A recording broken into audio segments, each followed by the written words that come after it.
เคeveryone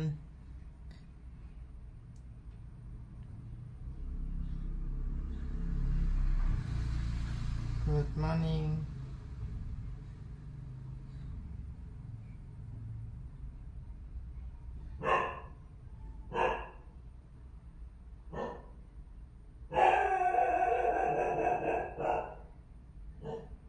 ผมเชื่อว่าเพื่อนๆเนี่ยน่าจะเคยได้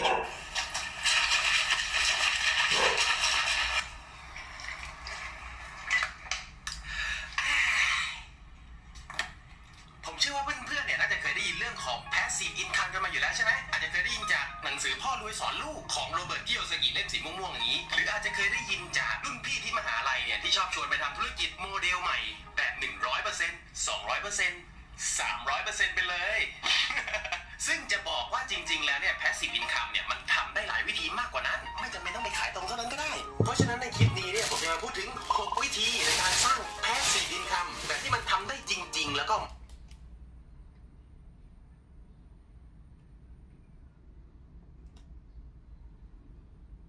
เหมาะสมกับยุคสมัยอย่างตอนนี้นะแล้วก็คลิปนี้จะมาเฉลยได้ว่าผมทำได้ยังไง 10,000 บาทต่อวันเนี่ยเป็น passive income ด้วยนะในคลิปนี้ก็จะมาเฉลยครับผมเพราะฉะนั้นไปดูในคลิป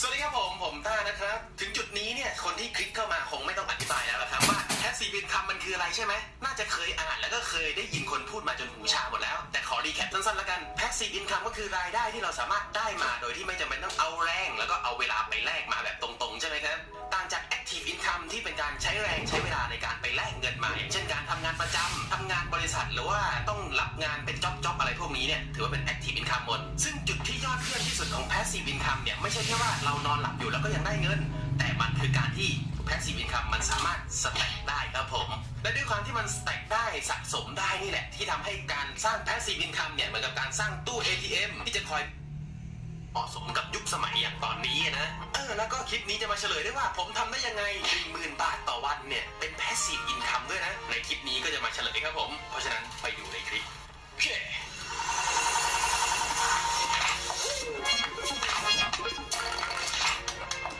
สวัสดีครับผมต้านะครับถึงจุดนี้เนี่ยคนที่คลิกเข้ามาคงไม่ต้องอธิบายแล้วครับว่า passive income มันคืออะไรใช่ไหมน่าจะเคยอ่านแล้วก็เคยได้ยินคนพูดมาจนหูชาหมดแล้วแต่ขอรีแคปสั้นๆแล้วกัน passive income ก็คือรายได้ที่เราสามารถได้มาโดยที่ไม่จำเป็นต้องเอาแรงแล้วก็เอาเวลาไปแลกมาแบบตรงๆใช่ไหมครับต่างจาก active income ที่เป็นการใช้แรงใช้เวลาในการไปแลกเงินมาอย่างเช่นการทำงานประจำทำงานบริษัทหรือว่าต้องรับงานเป็นจ็อบอะไรพวกนี้เนี่ยถือว่าเป็น active income หมดซึ่งจุดที่ยอดเยี่ยมที่สุดของ passive income เนี่ยไม่ใช่แค่ว่าเรานอนหลับอยู่แล้วก็ยังได้เงินแต่มันคือการที่ passive income มันสามารถ stack ได้ครับผมและด้วยความที่มัน stack ได้สะสมได้นี่แหละที่ทำให้การสร้าง passive income เนี่ยเหมือนกับการสร้างตู้ ATM ที่จะคอยพิมพ์เงินให้เราทุกๆเดือนใช่ไหมในตอนแรกอาจจะได้น้อยหน่อยแต่เราสามารถ stack เพิ่มขึ้นไปเรื่อยๆสะสมแหล่งสร้าง passive income เนี่ยเพิ่มขึ้นเป็น 2,000 3,000 4,000 เป็น 10,000 บาทจนสามารถมาแทนที่งานประจำได้แบบ 100% เลยครับผม นั่นแหละเพราะว่าความฝันที่สวยหรูแบบนี้เนี่ยมันหอมมากจนกระทั่งธุรกิจ MLM ขายตรงทั้งหลายเนี่ยเอาไปใช้เป็นตัวล่อให้คนมาช่วยทำงานให้บริษัทเขาเลยครับ แค่ดิสไลค์เยอะแน่เลยคลิปนี้ซึ่งไอ้6ไอเดียที่ผมเอามาพูดเนี่ยผมก็คัดมาแล้วเอาแค่เฉพาะตัวที่มันจะทำได้จริงๆแล้วก็เข้ากับยุคสมัยในยุคนี้นะซึ่งจะบอกเป็นไอเดียคร่าวๆว่าเฮ้ยมันเริ่มยังไงแล้วมันเริ่มยากไหมและแต่ละตัวเนี่ยมี potential มากน้อยแค่ไหนเหมาะกับอะไรเนี่ยเดี๋ยวผมไล่ไปทีละตัวเลยแต่ว่าก่อนอื่นฝากกดไลค์กันสักคนละครั้งเป็นกำลังใจให้ผมด้วยแล้วเราไปดูดีกว่าและอันดับที่1เลยก็คือการลงทุนในหุ้นครับผมซึ่งแน่นอนอยู่แล้วช่องนี้มันช่องสอนการเงินใช่ไหมก็คงหนีไม่พ้นเรื่องลงทุนในหุ้นนี่แหละที่สร้าง passive income ได้ซึ่งการสร้าง passive income โดยการลงทุนในหุ้นเนี่ยเป็นอะไรที่เริ่มต้นได้อย่าง easy ที่สุดแล้วครับผมเพราะว่าหุ้นเนี่ยมันเปิดโอกาสให้เราสามารถลงทุนเป็นเจ้าของกิจการนั้นๆได้โดยที่ไม่จำเป็นต้องไปเริ่มต้นกิจการใหม่เองเลยครับคือแค่เราเนี่ยเปิดพอร์ตลงทุนเอาเงินไปซื้อหุ้นของบริษัทเนี่ยเราก็จะเป็นเจ้าของบริษัทหรือกิจการนั้นๆใช่ไหมอย่างเช่นเราซื้อหุ้น CPO ที่เป็นหุ้นของเซเว่นเนี่ยถ้าเกิดปีนั้นๆเซเว่นทำผลประกอบการได้ดีมีกำไรเหลือสุดท้ายเขาก็จะเอาเงินที่เหลือนั้นเนี่ยจ่ายคืนให้กับผู้ถือหุ้นในรูปแบบของปันผลนั่นเองครับและนี่แหละคือตัวของ passive income ที่ไม่ต้องทำอะไรก็ได้เงินแล้วและยังมีเรื่องของราคาหุ้นที่เพิ่มขึ้นตามการเติบโตของบริษัทนั้นๆอีกเรียกได้ว่าได้2เด้งกันเลยทีเดียว ซึ่งวิธีการลงทุนในหุ้นที่ง่ายที่สุดเนี่ยก็คือการออมหุ้นแบบ DCA เหมือนกับการออมเงินเลยเพียงแค่แทนที่จะไปฝากธนาคารได้ผลตอบแทน 0.5% ใช่ไหมแล้วก็เอามาลงทุนในหุ้นที่ให้ผลตอบแทนประมาณ 10% ซึ่งเพื่อนๆอาจจะไปดูก็ได้เพราะว่าผมเคยทำคลิปสอนเอาไว้แล้วว่าเริ่มต้นลงทุนในหุ้นเนี่ยทำยังไงดีไปดูกันได้ครับและถ้าถามว่าถ้าอยากได้ 1,000 บาทต่อเดือนเนี่ยมันยากไหมในการลงทุนในหุ้นต้องตอบว่าไม่ได้ยากเลยครับผมถ้าเกิดลงทุนในระยะยาวเพียงแต่ว่าเราต้องมีจำนวนของเงินต้นที่มากพอเท่านั้นเองเพราะผลตอบแทนย้อนหลัง10 ปีของหุ้นไทยเนี่ยมันอยู่ที่ประมาณ 10% ต่อปีใช่ไหมดังนั้นถ้าเราอยากได้ 1,000 บาทต่อเดือนเนี่ยพอคำนวณออกมาแล้วจำนวนเงินที่ควรจะต้องมีอยู่ในหุ้นเนี่ยอยู่ที่ประมาณ 120,000 บาทครับเฮ้ยมันดูเหมือนเยอะใช่ไหมเอาจริงๆมันก็ดูเยอะนั่นแหละแต่ว่าในความเป็นจริงเราไม่จำเป็นต้องใส่ลงไปตุ้มเดียว120,000เราสามารถทยอยเก็บออมเหมือนกับการออมเงินได้และด้วยผลตอบแทนของตัวหุ้นของมันเองเนี่ยมันจะช่วยทบต้นทบดอกทำให้เงินที่เราต้องเก็บจริงๆน้อยกว่านั้นมากครับและอีกอย่างนี่มันเป็น end game investment มันคือถ้าเกิดคุณออมได้ถึงจุดๆนึงอ่ะคุณเลิกทำงานได้เลยซึ่งพอร์ตหุ้นของผมตอนนี้เนี่ยมีหุ้นอยู่รวมประมาณ 500,000 กว่าบาททั้งในกองทุนทั้งหุ้นไทยหุ้นต่างประเทศเนี่ยเพราะฉะนั้นถ้าตีตกเป็นรายได้ต่อวันเนี่ยคูณ 10% เข้าไปเนี่ยมันก็จะอยู่ที่ประมาณ140 บาทครับผมเป็น passive income ต่อวันแต่นี่คือค่าเฉลี่ยระยะยาวนะในความเป็นจริงอาจจะมากหรือน้อยกว่านี้ก็ได้และตีตกเป็นรายได้ต่อวันเนี่ยคูณ 10% เข้าไปเนี่ยมันก็จะอยู่ที่ประมาณ140 บาทครับผมเป็น passive income ต่อวันแต่นี่คือค่าเฉลี่ยระยะยาวนะในความเป็นจริงอาจจะมากหรือน้อยกว่านี้ก็ได้และการลงทุนในหุ้นเนี่ยข้อดีก็คือเราไม่จำเป็นต้องดูแลมันเลยครับผมซึ่งเครื่องมือของการออมหุ้นที่ดีเยี่ยมเนี่ยก็มีหลายตัวไม่ว่าจะเป็นตัวของ ETF หรือว่า Index Fund เนี่ยที่ซื้อกองทุนพวกนี้เนี่ยซื้อทีเดียวได้หุ้นทั้งตะกร้าเลยครับผมแล้วก็จะกระจายความเสี่ยงออกไปไม่ต้องมาคอยดูหุ้นเองหลายตัวครับซึ่งจริงๆมันก็เริ่มมาจากเงิน1,000 บาทแรกที่ผมเอาไปออมหุ้นนั่นแหละไม่ได้รวยมาจากไหนเลยเพราะว่าเคล็ดลับของผมเนี่ยคือการประหยัดแบบสุดๆครับผมกัดก้อนเกลือกินขนาดเรียน A แบกขึ้นชื่อว่าข้าวแพงใช่ไหมตอนเที่ยงผมซื้อขนมปังก้อนละ15 บาทกินคู่กับแลกซอย10 บาทนะครับเลยมีตังค์เหลือเอามาออมหุ้นได้เยอะขนาดนี้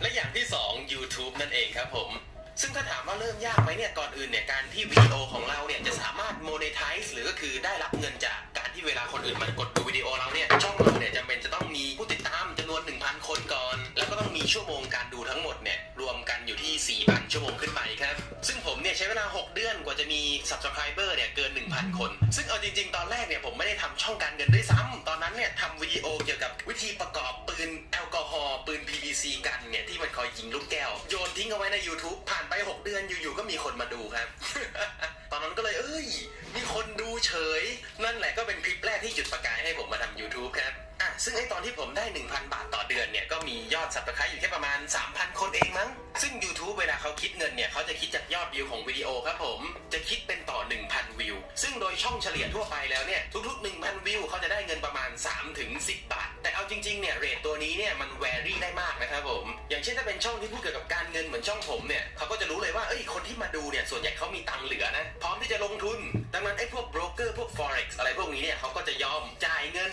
นแข่งกันประมูลเพื่อต้องการเอาแอดมาลงบนคลิปของผมครับนั่นแหละเพราะฉะนั้นช่องที่เกี่ยวกับการเงินหรือว่าเกี่ยวกับการลงทุนอะไรพวกนี้เนี่ยจะได้เงินมากกว่าชาวบ้านเป็นพิเศษนั่นแหละเพราะฉะนั้นเฉลยให้ฟังครับช่องของผมเนี่ยทุกๆ 1,000 วิวจะได้เงินประมาณ200 บาทเพราะฉะนั้นเนี่ยเดือนที่ผ่านมาช่องผมเลยทำได้ประมาณ 200,000 กว่าบาทโดยมีวิวแค่ประมาณ 600,000 กว่าวิวเองตีตกเป็นรายได้ต่อวันประมาณ 6,500 กว่าบาทซึ่งเอาจริงๆเนี่ยผมคิดว่าตัวนี้เนี่ยมันเป็นแค่ผลพลอยได้นะอยากให้มองว่าตัว channel YouTube ที่สร้างขึ้นมาเนี่ยมันเป็น digital asset คือที่ใดก็ตามเนี่ยที่ทำให้คนหันมามองเราได้เนี่ยนั่นมันถือว่าเป็น asset ครับผมถ้าเกิดเราทำให้คนอื่นหันมาดูเรา10 นาทีได้เนี่ย10 นาทีนั้นเราสามารถทำได้หลายอย่างมากอาจจะรับสปอนเซอร์ของคนอื่นมาโฆษณาหรือว่าอาจจะทำแบรนด์สินค้าของตัวเองแล้วตั้งตัวเองให้กลายเป็น personal brand เนี่ยก็ยังสามารถทำได้มีวิธี monetize อีกต้องเยอะครับผมในการสร้างเงินจากการมี channel มีคนติดตามซึ่งจริงๆมันไม่จำเป็นต้องเป็นแค่ YouTube นะอะไรก็ตามที่สามารถสร้างตัวตนของเราบนโลกออนไลน์ได้เนี่ยยกตัวอย่างของ Kim Property Life ก็ได้หลายๆคนน่าจะเคยเห็นใช่ไหมช่องที่ตอนแรกตั้งมาเพื่อสอนอสังหาแต่ตอนนี้พูดแต่เรื่อง Bitcoin ซึ่งตอนนี้เขามีคนตามมากกว่า 600,000 คนแล้วใช่ไหมมากกว่า 600,000 It's over 9,000 และด้วยความที่มีคนตามเยอะเนี่ยก็เลยเกื้อหนุนให้ธุรกิจอสังหาริมทรัพย์ของเขาเนี่ยได้รับอานิสงส์ไปด้วยมีคนมาฝากทรัพย์ซื้อทรัพย์กันเต็มไปหมดครับเป็นการโฆษณาตัวเองทางอ้อมไปเลยทีเดียวนั่นแหละยังมีตัวอย่างของ personal brand อีกหลายคนไม่ว่าจะเป็นของ Tesla ใช่ไหมอีลอนมัสก์ไม่มีอีลอนเนี่ยหุ้นคงไม่ขึ้นขนาดนี้ครับแล้วก็ยังมีของคุณท็อปจิรายุทธที่เป็น founder ของ BitCup เนี่ยวันๆเนี่ยเขาก็เอาแต่ขึ้นเวทีทำการโปรโมท BitCup ของเขาเรียกได้ว่าหันไปทางไหนก็เจอแต่คุณท็อปเต็มไปหมดแล้วครับขนาดขับรถยังเจอคุณท็อปเลยนั่นแหละเพราะว่ามี นั้นเวลาเราจะขายของหรือว่าทำธุรกิจอะไรเนี่ยก็เหมือนจะมีเอฟเฟกต์บูสต์ทำให้ธุรกิจนั้นๆได้รับอานิสงส์ไปด้วยครับพูดมาขนาดนี้เนี่ยคงเดาได้แล้วใช่ไหมว่าเดี๋ยวช่องนี้เนี่ยจะมีของขาย เตรียมตัวโดนขายเอาไว้ได้เลยก็เอาจริงๆไอเดียเรื่องการทำช่อง YouTube ของผมเนี่ยก็มาจากคุณคิมนี่แหละเคยไปเรียนคอร์สของเขามาก็นับว่าคนนี้เป็นแรงบันดาลใจของผมคนหนึ่งเลยนะครับ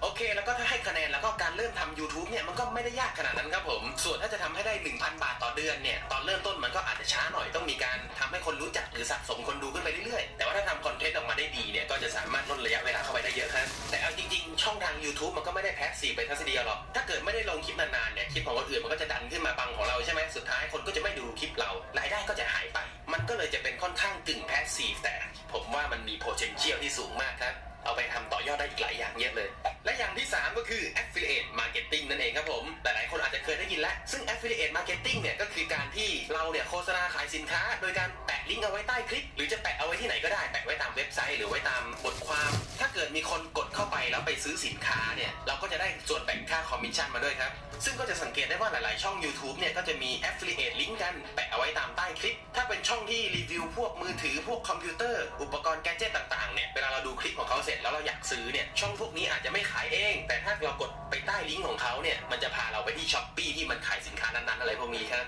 ซึ่งเอาจริงๆ affiliate marketing มันมีหลายเจ้านะจริงๆพิมพ์เข้าไปใน Google ได้เลยมันจะมีทั้งเว็บไซต์ที่เอาไว้รวมการทำ affiliate marketing อยู่แล้วด้วยสามารถลองไปดูว่าเราสามารถขายอะไรได้บ้างเนี่ยถ้าเกิดมีคนมารู้จักเรามากขึ้นทำ YouTube หรือว่าทำเพจต่างๆรีวิวสินค้าเนี่ยมีตั้งแต่แกดเจ็ตโทรศัพท์มือถือยันขายประกันเลยครับซึ่งของผมเนี่ยก็มี affiliate เหมือนกันก็อย่างที่รู้ๆกันเนาะถ้าเกิดใครที่เคยดูคลิปลงทุนหุ้นต่างประเทศเนี่ยผมก็จะมีการรีเฟอร์ถึง eToro ว่าผมใช้อยู่แล้วถ้าเกิดมีคนมาสมัครของผมเนี่ยผมก็จะได้ค่าคอมมิชชั่นบางส่วนมาครับอย่างของ eToro เนี่ยผมก็ได้ประมาณ $3,500 หรือก็คือประมาณ 100,000 บาทต่อเดือนนั่นแหละตีตกเป็นรายวันเนี่ยก็ประมาณ 3,300 บาทซึ่งถ้าถามว่า affiliate ของขายอะไรได้บ้างเนี่ยถ้าเกิดมีคนมารู้จักเรามากขึ้นทำ YouTube หรือว่าทำเพจต่างๆรีวิวสินค้าเนี่ยมีตั้งแต่แกดเจ็ตโทรศัพท์มือถือยันขายประกันเลยครับซึ่งของผมเนี่ยก็มี affiliate เหมือนกันก็อย่างที่รู้ๆกันเนาะถ้าเกิดใครที่เคยดูคลิปลงทุนหุ้นต่างประเทศเนี่ยผมก็จะมีการรีเฟอร์ถึง eToro ว่าผมใช้อยู่แล้วถ้าเกิดมีคนมาสมัครของผมเนี่ย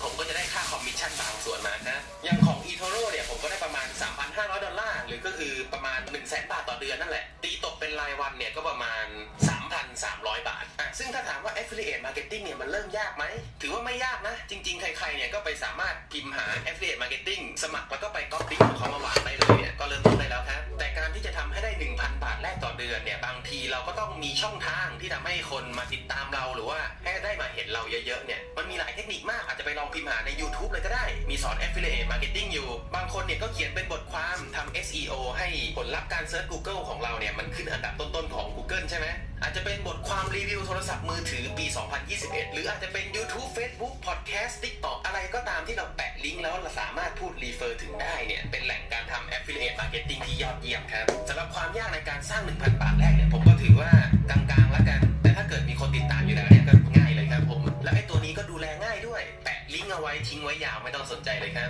บเพียงแค่ต้องทำให้คนเห็นลิงก์นั้นอยู่เรื่อยๆและอย่างที่ 4 การลงทุนในคริปโตเคอเรนซีนั่นเองครับซึ่งถ้าเป็นเมื่อก่อนเนี่ยมันก็จะมีการเทรดดิ้งการโฮลเหรียญเอาไว้ใช่ไหมซื้อถือทิ้งไว้แล้วรอให้ราคาขึ้นเนี่ยเมื่อก่อนผมก็เคยทำอยู่แต่ว่าตอนนี้เนี่ยมันมีอย่างอื่นเข้ามาอีกมันมีตั้งแต่การทำ yield farming การสเต็กเหรียญการทำ peer to peer lending การเอาคริปโตไปฝากและได้ดอกเบี้ยเหมือนบัญชีออมทรัพย์เนี่ยมันก็มีเหมือนกันเรียกว่ามีอะไรให้เล่นอีกเยอะแยะหลายอย่างเลยครับผมซึ่งการทำ yield farming บางตัวเนี่ยถ้าทำเป็นตัวที่แบบความเสี่ยงต่ำหน่อยใช่ไหมได้ผลตอบแทนตั้ง 10-15% นะแล้วถ้าบางตัวที่มีความเสี่ยงที่สูงขึ้นมาหน่อยบางตัวได้ 600% เลยครับผม APR เนี่ยซึ่งต้องบอกว่าไอ้ตัวของ yield farming หรืออะไรพวกนี้ที่เกี่ยวกับคริปโตเนี่ยมันยังค่อนข้างใหม่มากๆมันเลยไม่แปลกที่ว่าผลตอบแทนจากการลงทุนใน yield farming หรือการฝากคริปโตไว้เนี่ยจะได้ที่แบบค่อนข้างสูงมากๆเลยสูงกว่าค่าเฉลี่ยการลงทุนในหุ้นไปอีกอ่ะซึ่งสำหรับมุมมองผมเห็นว่าตรงนี้เนี่ยมันเป็นช่วงที่ควรรีบตัดตัวครับผมเพราะว่ายิ่งเวลาผ่านไปเนี่ยยิ่งคนรู้จักเรื่องของการ yield farming มากขึ้นสุดท้ายคนก็จะเข้ามาในตลาดนี้มากขึ้นระบบก็จะกลับเข้าสู่จุดสมดุล abnormal return ที่แบบได้ผลตอบแทนสูงๆเป็น 100% อะไรพวกนี้ก็อาจจะไม่ได้เห็นอีกแล้วนะถ้าให้ยกตัวอย่างเนี่ยผมก็มีการฝากเงินเอาไว้ในของบัญชีเงินฝากของคริปโตของบล็อกไฟเนี่ยผมก็ฝากบิตคอยเอาไว้ได้ผลตอบแทนประมาณ 5% ต่อปีซึ่งก็เลือกได้ด้วยว่าจะรับดอกเบี้ยเป็นบิตคอยหรือจะเป็น US ดอลลาร์ก็แล้วแต่ครับและไอ้ที่ผมตกใจมากก็คือขนาดฝากไอ้ตัวที่เป็น US ดอลล ต้าฝากเข้าไปเลยที่ไม่ใช่คริปโตเคอเรนซีไม่มีความเสี่ยงของการขึ้นลงของราคานะเขายังให้ผลตอบแทนต้อง 9.3% น่ะผลตอบแทนเกือบเท่าหุ้นน่ะเฮ้ยทำไมมันเยอะขนาดนี้ใช่ไหมถ้าใครสนใจอยากรู้มันทำได้ยังไงมีความเสี่ยงอะไรบ้างเนี่ยถ้ามีคนอยากดูเยอะเดี๋ยวผมทำคลิปสอนเอาไว้ให้ครับซึ่งเงินที่อยู่ในบล็อกไฟล์ของผมตอนนี้เนี่ยก็อยู่ที่ประมาณ 150,000 ถ้าตีเป็นผลตอบแทนต่อวันเนี่ยก็อยู่ที่ประมาณ20 บาทต่อวันครับซึ่งจริงๆเนี่ยพอร์ตคริปโตของผมมันไม่ได้มีแค่ในบล็อกไฟล์นะใส่เอาไว้นู้นนี่นั้นเต็มไปหมดเลยแต่ถ้าพูดในคลิปนี้คลิปเดียวเดี๋ยวจะงงครับส่วนระดับของการเริ่มต้นว่ามันเริ่มง่ายไหมเนี่ยผมคิดว่าน่าจะอยู่ที่ระดับกลางๆนะคือการเริ่มต้นเนี่ยมันไม่ได้ยากขนาดนั้นแต่ว่ามันเป็นสิ่งที่ใหม่ไงบางทีเราอาจจะงงก็ถ้าเรียนรู้เข้าใจแล้วเนี่ยหลังจากนั้นก็ง่ายแล้วครับและในส่วนการสร้าง 1,000 บาทแลกกับการเมนเทนเอาไว้เนี่ยผมถือว่าน่าจะใกล้เคียงกับหุ้นนะเอาจริงๆเนี่ยในโลกคริปโตมันก็ทำเงินได้ง่ายนะแต่โอกาสที่จะเสียเงินก็มีอยู่ซึ่งเกิดจากความไม่รู้ครับเพราะฉะนั้นถ้าจะลงทุนต้องศึกษาให้ดีสุดๆและต้องเป็นเงินเยนเท่านั้นเงินที่ต่อให้เราเสียไปเนี่ยก็ไม่ตายครับหมายถึงเงินเยนเงินญี่ปุ่นนะเหรอไม่ใช่เงินเยนนั้นได้เล่นมุกแล้วสดชื่นอย่างเลย และนี่คือ4อย่างที่ผมทำแล้วส่วนอย่างที่5อย่างที่6เนี่ยเดี๋ยวผมขอแชร์เพราะว่าตั้งใจว่าเดี๋ยวจะทำต่อไปในอนาคตมาต่อกันเลยอย่างที่5ขายคอร์สออนไลน์ครับผมเอาจริงๆเนี่ยไม่ได้อยากจำกัดแค่การขายคอร์สออนไลน์เลยมันสามารถขายได้หลายอย่างไอ้พวกที่เป็นดิจิทัลโปรดักต์อะไรพวกนี้เนี่ยอาจจะเป็นขายรูปภาพในชัตเตอร์สต็อกขายอีบุ๊กขายฟิลเตอร์ขายสติกเกอร์จริงๆมันก็ขายได้แหละแล้วก็มีเว็บที่เอาไว้ขายอยู่แล้วด้วยแต่ผมเห็นว่าไอ้ตัวที่มาแรงที่สุดตัวหนึ่งเลยก็คือการขายคอร์สครับผมซึ่งในไทยเนี่ยก็มีเว็บที่เอาไว้สำหรับการขายคอร์สก็อาจจะมีสกิลเลนฟิวเจอร์สกิลของต่างชาติก็อาจจะเป็นสกิลแชร์ยูเดมี่อะไรพวกนี้เนี่ยซึ่งเราสามารถใช้ความเชี่ยวชาญของเราเนี่ยทำคอร์สที่สอนเรื่องเฉพาะด้านเอาไปขายได้ถ้าเกิดมันเป็นเรื่องที่คนสนใจมากๆแล้วก็นะอาจจะเป็นเรื่องของการลงทุนการตัดต่อวิดีโอสอนจัดสวนสอนถ่ายรูปสอนทำแอนิเมชันสอนทำธุรกิจอะไรพวกนี้เนี่ยสามารถทำได้หมดเลยครับผมเพราะว่ายุคนี้เนี่ยมันเป็นยุคที่คนยอมจ่ายเงินเพื่อซื้อทักษะซื้อความสามารถซื้อความรู้ที่จะช่วยพัฒนาตัวเองต่อไปในอนาคตได้เนี่ยผมเห็นว่าเทรนด์นี้เนี่ยเป็นเทรนด์ของโลกครับผมต้องมีคนสนใจมากขึ้นเรื่อยๆอยู่แล้วซึ่งเราไม่จำเป็นต้องจำกัดอยู่แค่ประเทศไทยก็ได้ถ้าเกิดพูดภาษาอังกฤษพูดภาษาอื่นได้เนี่ยไปสมัครของเว็บต่างชาติอย่างของสกิลแชร์แล้วก็ขายไปเลยเนี่ยก็จะได้ราคาที่ดีกว่าของไทยด้วยเป็นช่องทางทำมาหากินที่น่าสนใจมากครับซึ่งคอร์สของในไทยบางตัวก็ต้องแบบประมาณหลักพันจนถึงหลักหมื่นบาทเลยยิ่งเป็นเรื่องที่คนสนใจแล้วมีไม่กี่คนที่สามารถสอนได้เนี่ยยิ่งราคาดีครับผมซึ่งการเริ่มต้นเนี่ยถือว่าง่ายไปกดสมัครได้เลยแต่การจะขายคอร์สให้ได้เนี่ยบางทีก็ต้องทำให้คนอื่นรู้จักเราก่อนหรือจะเอาคอร์สของเราไปโฆษณาที่ไหนก็ได้ให้เห็นของเรามากๆเนี่ยก็จะสามารถขายได้ครับโอเคอย่างที่6อย่างสุดท้ายพลาดไม่ได้ครับผมอสังหาริมทรัพย์เจ้าเก่าเจ้าเดิมนั่นเองแต่หลายคนน่าจะเคยได้ยินอยู่แล้วว่าการทำอสังหาริมทรัพย์เนี่ยมันเป็นแพสซีฟอินคัมได้ซื้อมาแล้วปล่อยเช่าและจากสถิติในอดีตเนี่ยมีเศรษฐีเกิดใหม่ที่มาจากฝั่งของอสังหามากกว่าจากฝั่งของการลงทุนในหุ้นอีกครับนั่นก็เพราะว่าอสังหาเนี่ยเราสามารถใช้ leverage ได้เราสามารถกู้เงินแบงก์ไปซื้ออสังหาซื้อบ้านซื้อคอนโดแล้วเอามาปล่อยเช่าเนี่ยถ้าเกิดเราเลือกทำเลได้ดีๆซื้อบ้านมารีโนเวทแล้วปล่อยเช่าให้แพงขึ้นเนี่ยเราสามารถเอาตัวค่าเช่านี้เนี่ยไปผ่อนตัวเองส่งแบงก์ได้เพราะฉะนั้นคนเก่งๆที่เลือกทำเลได้ดีๆเนี่ยแทบจะไม่ต้องใช้เงินตัวเองในการซื้ออสังหาเลยครับใช้เงินแบงก์กู้เอาหมดเพราะว่าเราจ่ายเงินดาวแค่ 10% ของราคาบ้านทั้งหมดใช่ไหมมันทำให้รายได้จากอสังหามันถูก leverage จากปกติเอาเงิน 100,000 ไปซื้อหุ้นเนี่ยได้ต่อปีประมาณ 10,000 เองใช่ไหมเอาเงินดาว 100,000 ไปซื้ออสังหาราคาล้านบาทเนี่ยปล่อยเช่าได้ประมาณ 4,000-5,000 ต่อเดือนใช่ไหมตกต่อปีได้ประมาณ 5-60,000 บาทนะอันนี้ยังไม่หักค่าผ่อนแบงค์นะซึ่งเพราะว่าอสังหามันใช้เงินกู้ซื้อได้ต่างกับการซื้อหุ้นเนี่ยทำให้ผลตอบแทนมันถูกคูณเข้าไปกลายเป็น5 เท่า10 เท่าได้เลยซึ่งเอาจริงๆผมก็ไม่ได้เชี่ยวชาญอสังหาขนาดนั้นอาจจะไปลองฟังช่องของคุณคิมพร็อพเปิดหรือว่ามีต้องของหลายคนเนี่ยที่สอนวิธีการทำอสังหาอยู่แล้วลองไปฟังดูได้ครับเพราะว่าถ้าเกิดเรามี cash flow มีรายได้ที่เข้าอย่างต่อเนื่องแล้วเนี่ยเราสามารถกู้ธนาคารเพื่อไปซื้ออสังหาปล่อยเช่าได้ก็ถือว่าน่าสนใจไม่น้อยเหมือนกันเพราะฉะนั้นถ้าให้คะแนนถึงความง่ายในการเริ่มต้นเนี่ยผมว่ามันอยู่ระดับที่ปานกลางค่อนไปทางยากเลยนะถึงแม้ว่ามันจะง่ายกว่าการทำธุรกิจก็เถอะแต่จำเป็นจะต้องศึกษาให้ดีเพราะถ้าเกิดเลือกอสังหาไม่ดีเนี่ยมันติดหนี้ต้องผ่อนเป็น10 ปีเลยครับแต่ว่าในส่วนของการเมนเทนเอาไว้เนี่ยเราจะต้องคอยหาผู้เช่ามาเช่าอยู่ตลอดทำยังไงให้ห้องไม่ว่างต้องคัดเลือกผู้เช่ากันไม่ให้คนเช่าขโมยของเนี่ยผมถือว่าค่อนไปทางยากเลยครับและที่สำคัญไอ้การซื้ออสังหาเนี่ยมันเป็นการลงเงินก้อนใหญ่หรือถ้าเราไม่ได้ลงเงินตัวเองแบบ 100% เนี่ยมันก็ติดหนี้ค่อนข้างเยอะครับผมมันต้องผ่อนยาวดังนั้นต้องศึกษาให้ดีคัดแล้วคัดอีกคัดจาก100เหลือแค่1ถึงค่อยซื้อครับผมก็จบกันไปแล้วนะครับผมสำหรับคลิปนี้เอาจริงๆ ๆเนี่ยคลิปนี้ผมตั้งใจจะทำมาเพื่อจะได้แชร์ว่าเฮ้ยนอกจากการลงทุนในหุ้นแล้วเนี่ยมันยังมีอีกหลายวิธีที่สามารถสร้าง passive income ได้ไอ้ภาพลักษณ์เก่าๆที่เวลาลงทุนในหุ้นเราจะเป็นต้องนั่งอยู่หน้าจอทั้งวันอะไรพวกนี้เนี่ยมันไม่จำเป็นต้องทำอย่างนั้นอีกแล้วเราสามารถใช้การออมในหุ้นค่อยๆแต่งเงินออมเนี่ยทยอยซื้อหุ้นเรื่อยๆเหมือนกับการออมเงินแล้วก็เอาเวลาว่างที่เหลือเนี่ยไปหาช่องทางรายได้เสริมทางอื่นๆที่มันเป็น passive income เนี่ยวิธีนี้เราก็จะได้สามารถสร้างเงินต้นให้ได้มากขึ้นแล้วเอาไอ้เงินที่ได้จากช่องทางอื่นเนี่ยมาซื้อหุ้นอีกทีสุดท้ายแล้วสามารถเกษียณวัยได้ทุกคนแน่นอนครับโอเคก็ขอบคุณที่รับฟังจนจบแล้วก็ฝากกดไลค์กดติดตามช่องอันนี้เอาไว้ด้วยสงสัยหรืออยากคุยอะไรเนี่ยก็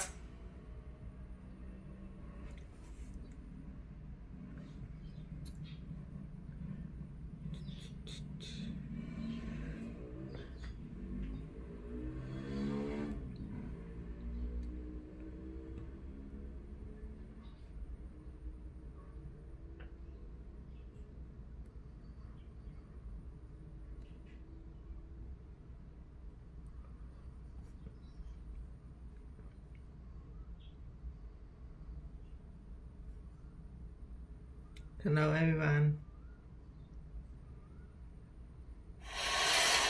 Robert Kiyosaki, welcome to Dad Saves America.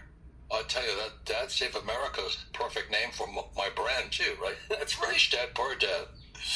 I am so excited. We have talked about having you on the show for a long time, and our time is limited, so there's so much more that we. It's a hard environment to try to understand. Which I think it's easy for people to think about. Well, I'm going to get a job, and I'm going to enter this field. I'm going to get whatever entry level opportunity and work my way up. What's the equivalent in the asset world for that first rung of the ladder? Well, again, it's financial literacy. It's simply the definition. An asset puts money in your pocket, whether you work or not. So a 401k is a liability because it's taking money from your pocket. And these village idiots, academic types, I have a 401k.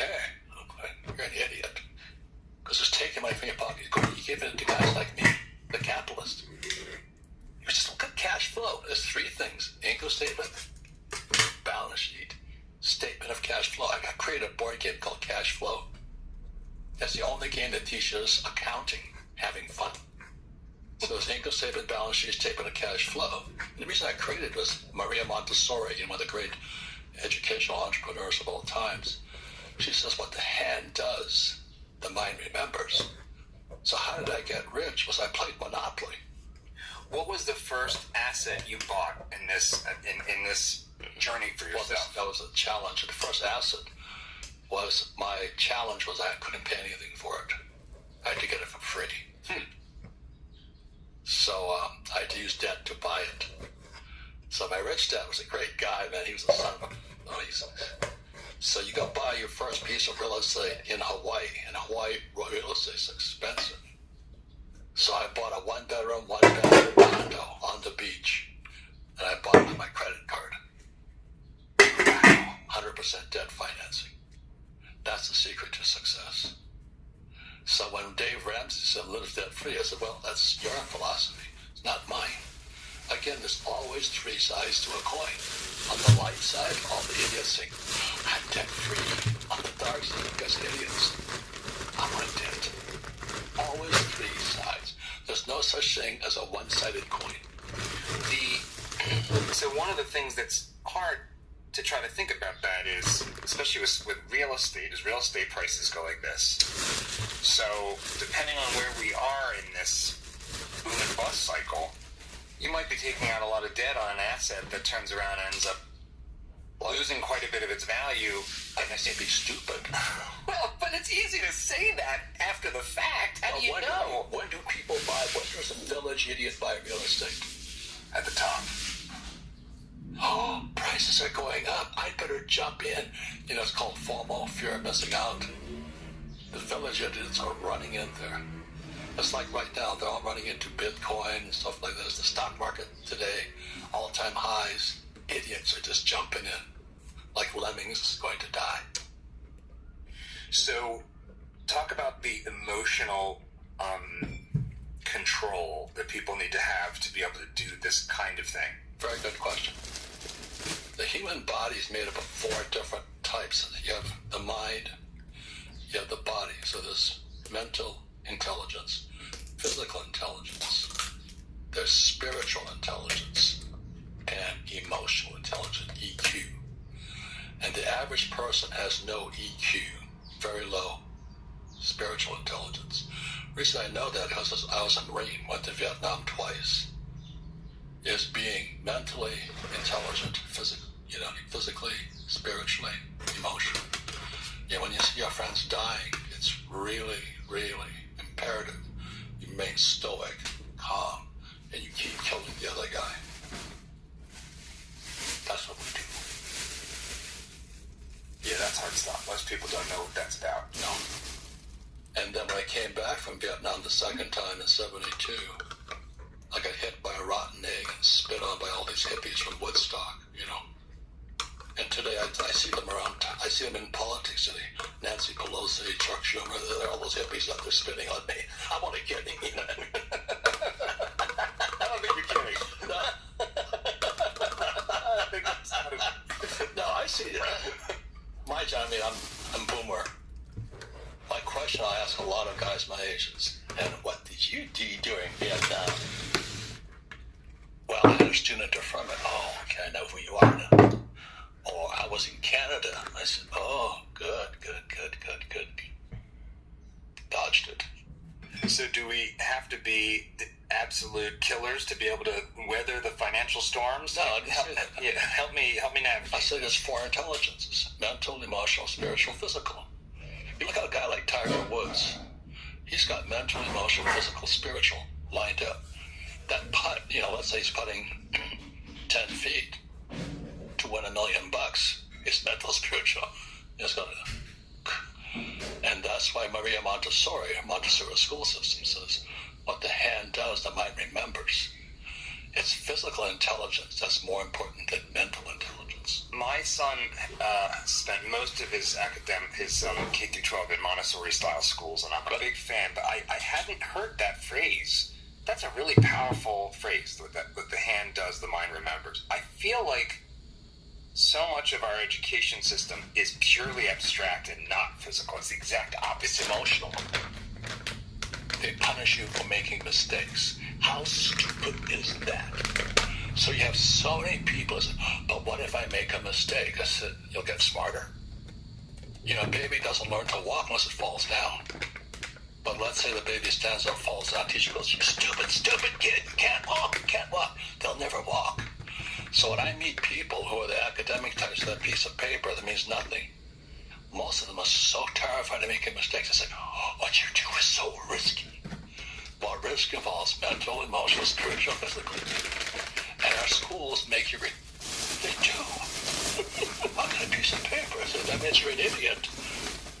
Show me your financials. My license plate on my car, I have a V12 Bentley. I do have an EV also. The V12 is 1.9 GPA. I go down the streets.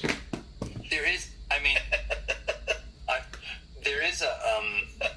a resentment in academia towards the rich, but also there's a kind of, this goes back a long time. There's a sort of like the merchant class has always been reviled. Yes, because why do you think that is? It seems almost like a deeply human quality, because it's not just here in America, it's throughout history.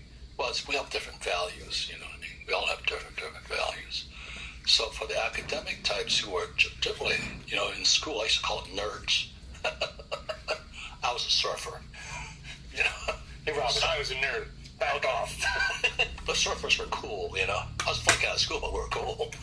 And they said, they're going, well, I'm going to go to good school. I said, good, I'm going to be surfing. This is millions. I still got into Naval Academy. I'm not stupid. But I'm also not that naive. So to go to a military school, you have to be mental, emotional, physical, spiritual. In America, we lead the world in fatherlessness. 1 in 4 in fatherlessness. Yes. 1 in 4 saying that. students. 1 in 4 kids are living in a home without a biological step or adoptive father.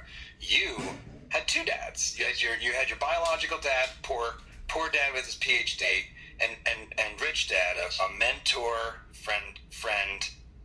So you were rich. You were doubly rich on that score. Thank you. What do you say? But that's why your program is perfect name. It's a big part of why we do it. Yes. Fathers are not carrying the load today. I meet so many young women today who say, I can't find a man. You know, they're TikTok dancers now. You're boomering up here, Robert. You know, Marines have an attitude problem. But what is your advice for นะครับ young พี่ men who don't have the benefit of having a dad? ไม่เจอกัน2 วันเลย You know, obviously you're out there. You've been out there for a long time สวัสดีครับ preaching this gospel. But if I'm a young man and I'm stuck. That's a great question. What should my body do first so that my mind can? Very good question. Because when I realized this is what happened, I grew up in Hawaii. My father's head of education. On one side of the street is a kid's schools, the elementary school for labor union kids. It was called Union School. So the kids that went there were union members. Their fathers were either Portuguese, Filipino, Chinese, Korean, like that. Directly, I mean, less than 20 yards across the street was Riverside School, the school for the rich kids. So their fathers owned the plantations that the union kids worked for. I talk about a cycle farm, I'm going. So for some reason, my father didn't cheat, but I got into the rich kids' school. So I'm sitting there for the first time, 9 years old, going, how come they're poor and we're rich? These guys are, what's the difference? You know, that was the question. So then I'm in Sunday school and flunking out of Sunday school too. I'm sitting like this and the teacher says, why were the 3 wise men wise? I raised my hand and said, she goes, why? Because they were rich. She goes, and you know, in church, the love of money is the root of all evil, right? Yeah. So when I But say, it is the love of money. It's not money. People make that mistake. I understand what is the hop out for being poor. Oh, I all know the game. I'm not idiot. So I sat there going, she goes, so I said, she said, why do you think they're rich? I said, gold, frankincense, myrrh, that costs money. And she goes, how do you know this? Well, I study money. I do study money. And she goes, that didn't make them rich. I said, well, what did? And then she said the magic words. They sought the best teacher. So, you know, Christians, Jesus Christ. Buddhism, it's Buddha. And I went, so my job as a kid is to seek the best teacher. She goes, yes. And so I'm in a rich kids' school across the street of the union kids, laborers' kids. And I went looking for a teacher. And that's when I found my rich dad, was my best friend's father in the same school. One of the things... So please hear me. Seek your teachers. And YouTube and what you guys are doing, you're giving the world access to millions of teachers. So I think YouTube's getting good and bad to it. But seek out the best teachers. One of the things for a lot, and I have a 19-year-old son, and he's doing great, but his peers, a lot of them, when they do that, they say, okay, I don't believe the nonsense I'm being told. I'm being told I'm toxic and this and that, communism. And I'm like, I don't like any of that. So they go online and they encounter characters like Andrew Tate and others who are essentially pitching them. It's not all bad what they say. Some of it's helpful, but some of it's just kind of get rich quick scam artistry. Correct. How should someone พี่ recognize when that's what's going on? Because if ทำอะไรอยู่เหรอ you don't have that กินข้าว knowledge จ้า and you're looking for your first teacher and they turn out to be some Ponzi scheme bozo, you might not know that they're a Ponzi scheme bozo. Oh, they got a Bugatti. They're like the 3 wise men, but just with Bugattis and harems and stuff. So they're sort of like a demonic. Well, it's pretty, if it's too good to be true, it's probably fake, you know. But the best podcast I've ever done, one of those get rich quick guys came on my show and he was hoping that my audience, you know, would infiltrate his audience and all that stuff. And he was giving what I thought was the worst advice, and he's pretty famous to me to this day. He's still up there. I took him on, you SOB, I shoot him out. I thought it was the worst thing I'd ever done, and to this day, people come up to me and say, that was the best podcast ever, because I took him on. What's your definition of leadership? You should be able to unite and focus a group. King's Point, the school I went to, #1 school in leadership. The first word we learned at King's Point, mission. Mission is spiritual. What are you here to do? Then your job as a leader is to unite and focus that energy. I've run small businesses for a little over a decade, and this has been maybe the biggest lesson I've learned over that time is having a vision and mission. If you're trying to lead an organization, ends up being the most important thing you end up doing. Your job is unite in spirit. So that's why I say when I came back from Vietnam, I got spit on and hit by rotten eggs, and they just didn't see. They said we called us killers, which we did. But when your friend doesn't come home, we're a carrier, and we're sitting there and go, what happened to him? I said, did you see him go down? Said, no, we didn't see him go down. They don't come back. It's the most empty feeling. So there were so many nights I'll be on my carrier, I'll be sitting on the bow of the ship, and that's when you get closer to God. You go, why am I still here? Why is he gone? So the Vietnam Wall was a good thing at D.C. I go there and I would say goodbye to my friends. But then to come home and get spit on, hit with rotten eggs, my commanding officer said it the best. He said, gentlemen, we fought for the right for them to do that to us. What? That's freedom of expression. We fought for that right. That's spirit. That's mission. That's leadership. We could have just broken our guns and shot them all there, which wouldn't be too politically correct. No, that would be. We just said sociopathic. Yeah, crossed my mind though. I said I shot better people than you. Well, I'm walking with eggs and spit on and called baby killer, and one of my best friends, Robbie, never came back.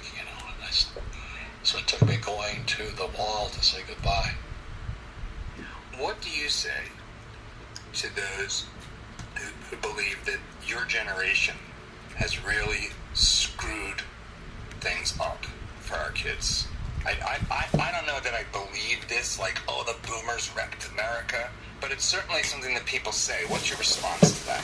Well, there's some truth to it. I'm not denying it, but if you study money, this has happened every time we print money. So, I'm a student of money. I don't know why. That was my only interest. There wasn't a class called money at school. I just studied it on my own. Just a greedy bastard for the early age. Yeah.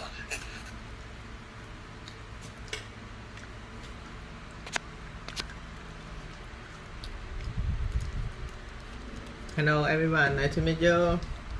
I am Chia. Today I wake up at 5:20 a.m. Well, you Hitler to power. Yes. I was in Zimbabwe when Zimbabwe went down. But when you study money, every time you print money, two things happen. The rich get richer. Poor middle class get poorer. And the reason for that is when you print money, so-called assets of value go up. But also expenses for food and things go up. So when you see homelessness increasing, the more we print money, more homelessness. Because they can't afford the house. This has been a really interesting thing that's happened that's in America right now, which is we had this crazy acceleration in the price of housing, and interest rates collapsed so that you could get a 30-year fixed rate mortgage below 3%. And now that's all been started to be turned upside down, and it's created a really weird moment where interest rates are high, prices have gone up, the housing market hasn't crashed, inflation's gone up. So it's as I've been more of a student of like basic macroeconomics than finance. I'm like behind in finance, frankly. I mean, not at the basic level we're talking about, but where do we go from here? What's your sense of how the next several years is going to play out? Okay, so you were on it. The price of housing went up, but inflation went up. Yeah. So it's a double-edged sword. If you're making less than $100,000 a year, how do you afford a house? Can't. Because you go to the supermarket and you cash is sucked out of there on the expense column. But that's why there's no financial education in our schools. They don't have to teach you that stuff. They got some guy with a PhD in a paper and all. So that's the problem. And another thing I was taught at the academy, because of ring knockers, you watch what a person does, not what they say. So that's why I observe people. So it's got Biden, not Republican or Democrat, but his first act was, you know what it was? His very first act. The student loans was not, or no? No, that was Obama. Oh, another criminal. But anyway, no, it's wrong. Is assassinating American citizens around the world. He's technically a criminal. Yeah. When he cut, his first act was to cut the Keystone XL pipeline, and I went to Kings Point. Okay, I'm an oil man. My first job was at Standard Oil. I understand oil. When he cut the pipeline, I own oil wells. And the moment he cut the pipeline that day, oil went under Trump. I was selling oil for $30 a barrel. Next day was $130. So that's what. So he lined your pockets with that. I almost voted for Biden after that one. Trump kept the prices down. And so at 130, I'm making money hand over fist, but I knew exactly what he was doing. Because that's what Marxist guys did. By raising the cost of living or inflation, you now have two classes. So what Biden did was he created another class called the upper middle class became poor. He did it intentionally. I watched that going, God, why? And so you notice what's happened, and then you see homelessness increase and all this stuff. It's intentional. And that's what Trump was fighting, the deep state or the dark side, what he was fighting. So when you see that stuff, I go, wow. His second step was open the border. Watch what a person does, not what they say. So Trump was putting up a wall. I know people hate Trump. He's a good friend of mine. He was putting a wall up so we had some protection. Biden took it down. Watch what a person does, not what they say. But people can't hear what Biden's doing because they hate Trump so much. Well, Trump's really made it hard in that he often sounds like a crazy person. So if you're inclined to listen to what people say versus what they do, Trump doesn't make it easy to judge him on that basis. Well, he makes sense to me. No, he's really. I know him for his son's and I'm really good friend. I actually, throughout college, I waited tables at Trump Arena, so I actually technically was a Trump employee during my college years. I asked this question of every guest. We call this Dad Saves America because I think dads are the role we get to inhabit as men that makes the biggest difference in our society. How do you understand your role in the American story? That's a really good question, because I'll say it again. I flunked out of school because I can't write. Then I wrote Rich Dad, Poor Dad, and every publisher, because they like my poor dads, they turn my book down saying, you don't know what you're talking about. You say you think you know money, but they think they know money. They have a 401k, that's why, full of stocks, bonds, mutual funds, and ETFs. I wouldn't touch that stuff. So I had to self-publish Rich Dad, Poor Dad. I put the books in my friend's car wash in Austin, Texas, because nobody would buy them. I published them and said, now what do I do?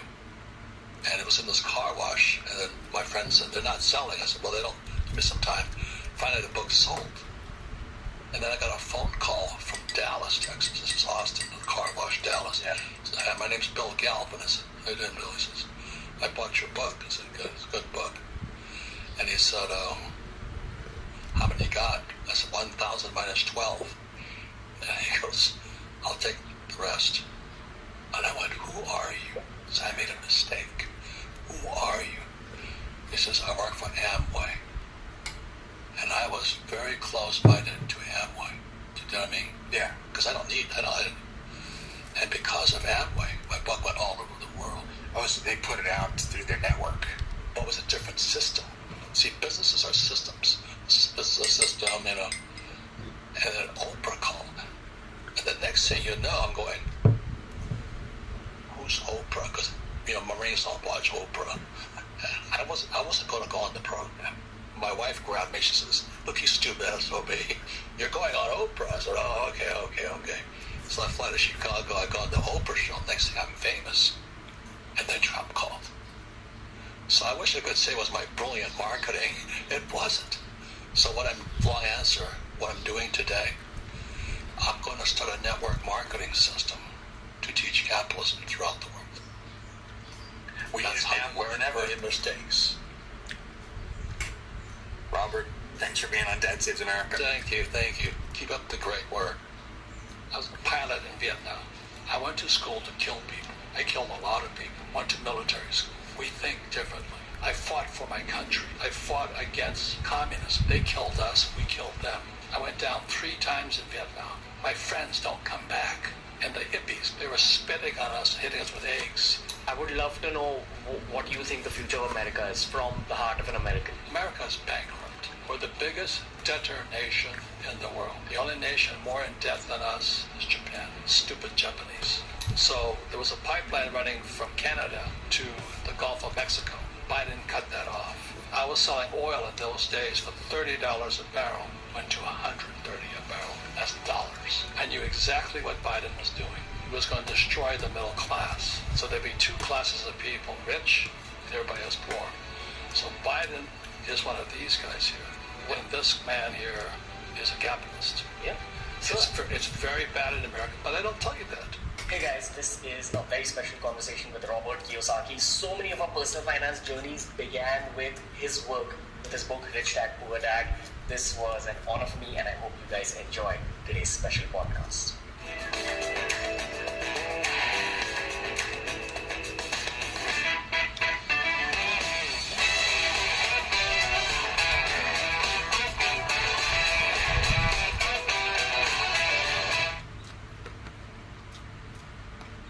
Robert Kiyosaki, sir.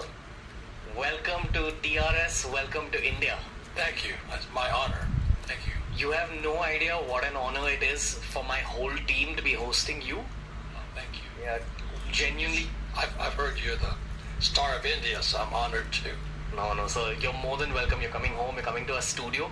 Let me tell you that I've had so many friends who've learned about money for the first time through your book. That's good. Yeah, through Rich Dad Poor Dad. Like, that's how we started talking about money. Good. And I've seen it changing that person's journey at that point.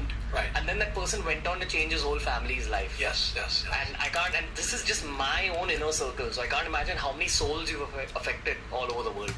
It's amazing, isn't it? Yeah. I flunked out of school because I cannot write. So imagine to write a book that sells all over the world. And it wasn't that I couldn't write. This is I was 15 years old. The teachers didn't like what I was writing because I didn't like my teachers. And then by the time I got to high school at 18, I was still fighting with my teachers.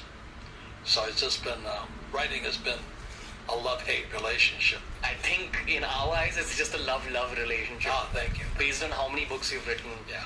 How do you look back at your own life at this point? What has been your contribution to the world according to you? I feel humbled, blessed, and honored, but also a sense of responsibility to continue on. You know, there's more work to be done. Especially, this is my 3rd trip to India. I came here once as a businessman, and the second time as teaching. And India is such an intense country. And I give a lot of credit to Mr. Modi. Who would want to be the Prime Minister of India? It's got to be crazy. You know, this is an intense place. But yet you put a lunar lander on the moon. And it's just amazing how this country functions as such an ancient society in modern times. You know, the culture is so rich. It's an honor for me to be here. No, we're honored to be hosting you, sir. What's your advice to the young Indians you've met? That's a big part of your fan base. Well, my whole In the future, I will go to India too. Global Curiosity is go to India and talk with podcast via bicep. thing is money. And when I was a young boy, you know, my poor dad was a PhD. You know, very smart man. He graduated from university in 2 years. Very smart man, school principal, college professor, then the head of the whole state of Hawaii for education. But as you know, we don't teach anything about money at school. So when I was a little boy, I was about 9 or 10 years old, I asked my dad, I said, when can I learn about money? And my dad gave me that Christian thing about the love of money is the root of all evil. I said, why is it evil? I didn't know. But he was just repeating what he had been taught. And the reason I kept asking is because I went to a rich kids' school. And the kids were white. And half of us were Asian. Half were white. And the white kids were rich. You know, and so I'm 9 or 10 years old, I was asking my dad, I said, how come they're rich and we're not? But if you stay in school, you'll be rich. And I said, Dad, you stayed in school, you're still not rich. Do you know what I mean? So there's a lie told to our kids. So sometimes it's academic, you know, if you stay in school, you'll be rich. Not true. And that money is religious. Well, it's not money. It's what you do for your money. In other words, if I was shooting people and murdering people and stealing, that'd be not good money. But can I do good and make money? Yes. So it's not money that's the problem. It's the lack of education, the lack of spirit. That's why when I see you do this, your spirit comes behind of it. That's very important. That's your advice to young India as well? Now, my advice to young Indians, this is the best investment in the world today. It's called silver. Okay. And the reason I say that is because I study history a lot. This here is fake money. I would never work for this stuff. It's because it's toilet paper. So the biggest investment today is this. This is 35 US. And I think everybody in the world can afford this today. And I tell people every day, you should buy this. No, I'll save this. You see, they don't know the difference between this is fake money, this is real money, and this here is gold. Real money, fake money. So the yen, the rupee, the dollar, the peso, all fake. So when I was 9 or 10 years old, I started finding that out. I said, how come they don't teach us money at school? Well, they don't want you to know it's fake. Okay. So invest more in